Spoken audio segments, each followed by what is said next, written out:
இது சாதா இரவு இல்ல, புதுக்குடி புளியங்குடி ரத்தம் கூடிச்ச மண்ணு.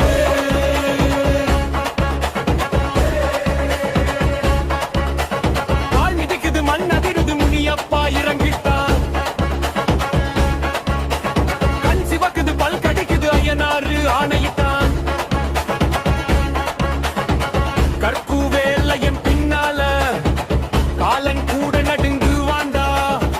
அவரோட எல்லைக்குள்ள தீய சக்தி உயிர் தப்பாதுடா.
ரத்தம் குடிச்சு சத்தியம் சொல்றேன், தப்பிச்சு போக வழியே இல்ல.